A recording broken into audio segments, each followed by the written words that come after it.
लग्नात भेटलेलं गिफ्ट सासूकडून. चला बघू आता पिऊनी कलर दिलेले, कशा प्रकारे कलर दिले ते बघू आपण. बघा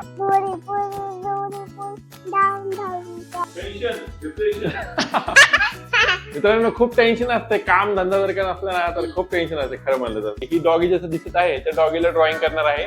नमस्कार मित्रांनो, स्वागत आहे तुमचं पुणेरी कुटुंब या ब्लॉगवर.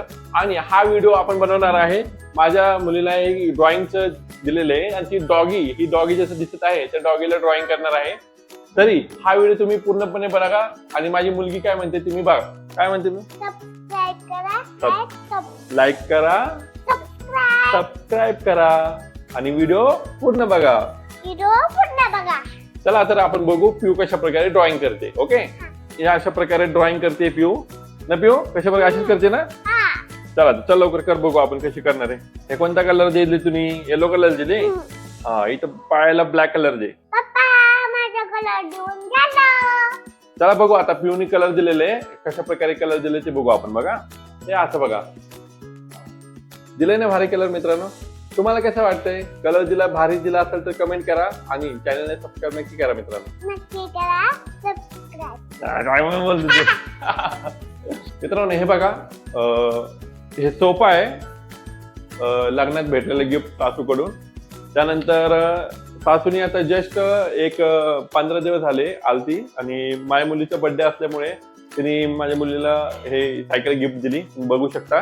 त्यानंतर हे अशा प्रकारे हे जे टीव्ही आहे हे टीव्ही माझ्या वडिलांनी मला दिलेले. त्यानंतर तुम्ही हे बघू शकता, हे असं घर आहे. हे असं घर, हे कपाट आहे. पिऊ काय करते बघा. पिऊ काय करते तू? शॉर्पनर काय करते? पेन्सिलचं करते का? बरं. त्यानंतर तुम्हाला अजून दुसऱ्या रूम मध्ये नेतो. ती माझी बायको आहे. आज पाणी भरते. आमच्याकडे एक दिवसाआड पाणी येतं, त्याच्यामुळं भरून घ्यावं लागतं सगळं. कसं आहे, पाणी भरलं नसल्याला अवघड होते माहितीये का. क्रिशाला वर्गामध्ये ना पोएम शिकवायला सुरुवात केलेली आहे.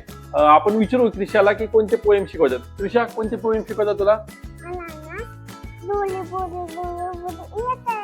लोलीपोळी, ते एक पोएम आहे मित्रांनो. ते लोलीपोळी एक लहान मुलांचं. बघू आपण क्रिशा कशा प्रकारे बोलते.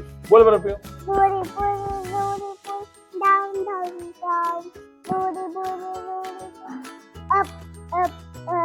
अजून कोणतं बेस्ट कोणतं येतं तुला? अजून भारी कोणतं येतं? वन बटाटे वडा येतं ना. बरं, ते पण म्हणून दाखव. चल बरं. बटाटे vada fry in the fry. त्या पुढे काय मग? त्याच्या बरोबर असतं ना काहीतरी. एवढंच येतं का? मॅम एवढं शिकवतो की तुला वर्गात? अरे कसली डवरी. अजून काही शिकवते ना मॅडम तुला? बरं, आज पेपर होता वर्गात, काय केला?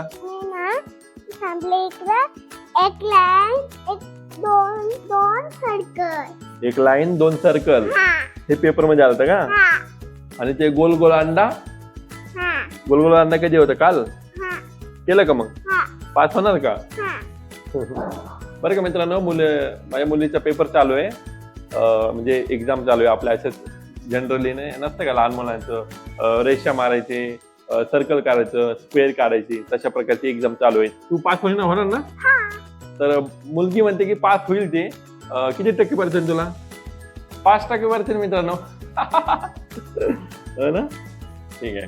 आता मित्रांनो, आमची जेवायची वेळ झालेली आहे. तर बघूया काय काय बनवलंय जेवायला. हे बघा माझा भाऊ काय बसलेला आहे. ईश्वर काय म्हणतोय? मित्रांनो, खूप टेन्शन असते. काम धंदा जर का नसला ना तर खूप टेन्शन असते खरं म्हणलं तर. कसं आहे, काम असलं तर पैसे येतात घरात आणि पैसे असले तर घर चांगलं चालतं, बरोबर का नाही? चला तर बघू आज बायकोने काय जेवणाला बनवलेलं आहे. तू काय बनवलंय मम्मीने? बरं, तुला नाही माहित का? चला आपण मम्मीला विचारू काय बनवलंय. ओ, इथं मम्मी आहे. हे बघा, ही माझी बायको आहे. आणि आज काय काय बनवलंय? डाळ भाकर भात बनवलेलं आहे मित्रांनो. हे बघा, हे आमचं कुकर आहे. आणि बागो भाजी काय बघा. थोडं हलव बरं भाजी काय. बघा मित्रांनो, डाळ आहे पण त्यात काय डाळ दिसत नाहीये. हा आहे बघा, डाळ आहे. आणि हे भात आहे ना, यात भात बनवलाय. नंतर मग हे भाकरी बघा कशी आहे. भाकरी मस्तपैकी एकदम. चला तर आता जेवण करू. कांदा बिंदा कापू राहिले मस्तपैकी एकदम. ओके, चला भेटू मित्र पुढच्या ब्लॉग मध्ये. तोपर्यंत व्यवस्थित राहा, जेवण करा आणि तब्येतीची काळजी घ्या. येऊ, बाय बाय कर. Bye bye.